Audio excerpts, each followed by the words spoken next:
Ó Mãe Santíssima, intercedei por nós para que possamos bem compreender os ensinamentos de vosso Divino Filho, nosso Senhor e Salvador Jesus Cristo, e as explicações dos pais da Igreja. Ó Virgem Imaculada, ofereço-vos este trabalho e peço que abençoeis aqueles que o ouvirem, e que seja para a maior honra e glória de Deus. Amém. Senhor onipotente, purificai o meu coração e os meus lábios. Vós, que purificastes os lábios do profeta Isaías com carvão em brasa, e dignai-vos, por tal modo, purificar-me com a vossa misericórdia, para que possa dignamente anunciar o vosso santo Evangelho. Por Jesus Cristo nosso Senhor. Amém.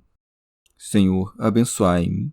Que o Senhor resida no meu coração e nos meus lábios, para que anuncie digna e convenientemente o seu Evangelho. Amém. Evangelho de Nosso Senhor Jesus Cristo segundo São Lucas. O sinal de Jonas. Como as multidões se aglomerassem, Jesus começou a dizer: Essa geração é geração má. Procura um sinal, mas nenhum sinal lhe será dado, exceto o sinal de Jonas.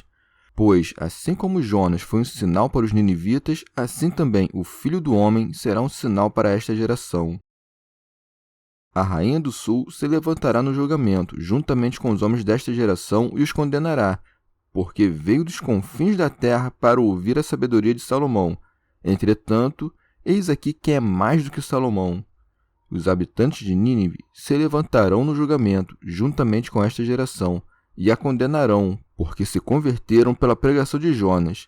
E aqui está algo mais do que Jonas. Comentários dos pais da Igreja. São Beda. O Senhor se via atacado de dois lados. Uns o caluniavam, dizendo que expulsava os demônios pela virtude de Beelzebu. A estes é que respondera até agora. Outros, tentando-o, pediram-lhe um sinal do céu. A estes começa a responder a partir de agora. Daí que siga. Como as multidões se aglomerassem, Jesus começou a dizer: Essa geração é geração má. Santo Ambrósio. Palavras estas que indicam que o povo da sinagoga começa a desfigurar-se no momento em que a bem-aventurança da Igreja passa a ser louvada. Ora, assim como foi Jonas um sinal para os ninivitas, assim será o Filho do Homem para os judeus. Daí que siga. Procura um sinal, mas nenhum sinal lhe será dado, exceto o sinal de Jonas. São Basílio. Um sinal é qualquer coisa posta à descoberta que contenha em si a manifestação de alguma outra coisa oculta. O sinal de Jonas, por exemplo, representa a descida de Cristo aos infernos, sua ascensão e ressurreição dos mortos. Daí que esteja acrescentado: Pois, assim como Jonas foi um sinal para os ninivitas, assim também o Filho do Homem será um sinal para esta geração. São Beda. Nosso Senhor lhes concede um sinal, não dos céus, que eram dignos de ver, mas do fundo do inferno, o sinal da encarnação e não da sua divindade, o sinal da paixão e não da sua glorificação. Santo Ambrósio. A figura de Jonas, do mesmo modo como é um sinal da paixão do Senhor, é também um testemunho dos graves pecados que cometeram os judeus. Nele podemos notar tanto a profecia da divina majestade e o juízo da divina piedade, pois o exemplo dos ninivitas tanto nos pressagia a pena quanto nos indica o seu remédio. Daí que nem mesmo os judeus devam desesperar o perdão, desde que queiram fazer penitência. Teofilacto Diócrida. Por um lado, Jonas, depois que saiu da barriga da baleia, com sua pregação, converteu os ninivitas. Por outro, quando Cristo ressuscitou dos mortos, não creu nele a geração dos judeus, o que foi a causa da sua condenação precoce.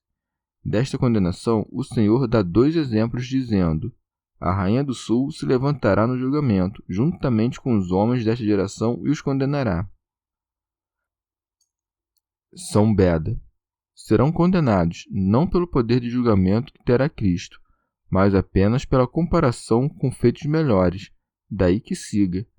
Porque veio dos confins da terra para ouvir a sabedoria de Salomão. Entretanto, eis aqui quem é mais do que Salomão. Nesta passagem da Vulgata, a palavra ik não é o pronome este, mas o advérbio de lugar aqui, e significa: está na vossa presença e vive no meio de vós alguém que é incomparavelmente melhor do que Salomão. São Cirilo não disse simplesmente, eu sou maior do que Salomão, ensinando-nos assim a nos humilharmos, ainda que sejamos férteis em graças espirituais. E como se dissesse, veio com pressa uma mulher bárbara para ouvir Salomão e percorreu longo caminho para aprender a ciência das criaturas visíveis e os poderes das plantas. Já vós, que assistis e ouvis a própria sabedoria, ensinando-vos coisas invisíveis e celestes, e dando prova das suas palavras com prodígios e obras, vos revoltais contra sua palavra e passais insensíveis aos seus milagres. São Beda.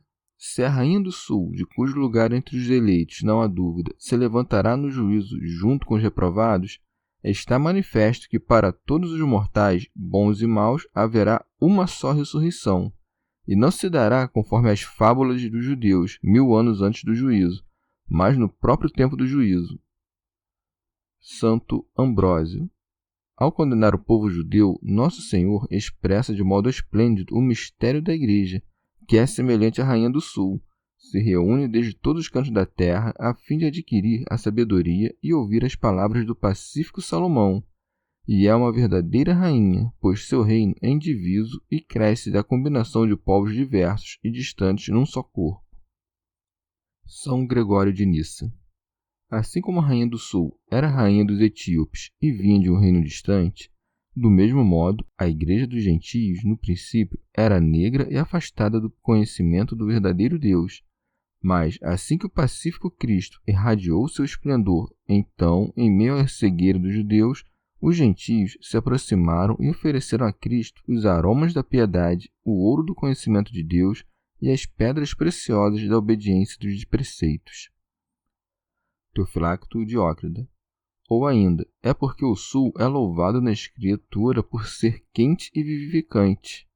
A alma, pois, que reina no sul, isto é, que vive no espírito, vem ouvir a sabedoria de Salomão, o rei pacífico, isto é, eleva-se à contemplação do Senhor nosso Deus, a qual ninguém chegará a menos que reine na vida virtuosa.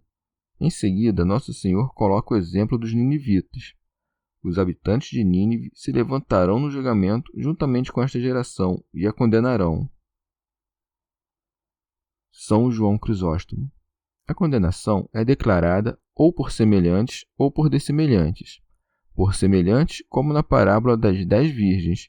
Por dessemelhantes, como os ninivitas, quando condenam os homens do tempo de Cristo, para tornar mais evidente a condenação. Com efeito, aqueles eram bárbaros, estes eram judeus. Estes eram sustentados pelos ensinamentos dos profetas. Aqueles nunca tinham ouvido a palavra de Deus. Aqueles, Deus enviou um escravo, a estes, o próprio Senhor. O escravo proclamava a destruição de Nínive, o Senhor anunciava o reino dos céus. A qualquer um, portanto, está bem claro que os judeus tinham mais motivo de crer. O que aconteceu, todavia, foi o contrário. Daí que é crescente, porque se converteram pela pregação de Jonas, e aqui está algo mais do que Jonas. Santo Ambrósio. Em sentido místico, a Igreja consiste de duas coisas, ou em não saber pecar, o que tem a ver com a Rainha do Sul, ou em deixar de pecar, o que tem a ver com os ninivitas penitentes. A penitência, afinal, apaga o pecado, e a sabedoria se previne dele. Santo Agostinho. Lucas conta isto no mesmo lugar que Mateus, mas numa ordem um pouco diferente. Mas quem não há de perceber que é supérfluo indagar em que ordem o Senhor terá dito essas coisas? Pela altíssima autoridade dos evangelistas, com efeito, devemos saber que não há mentira nenhuma em relatar os ditos de alguém em ordem diferente do que foram proferidos, uma vez que a ordem não faz diferença na realidade da coisa, quer tenha ela se passado na ordem de Mateus, quer na ordem de Lucas. Chegamos ao fim de mais um dia de comentários da Catena Áurea. Muito obrigado por ficarem até aqui, que Nossa Senhora derrame suas graças sobre nós e até amanhã.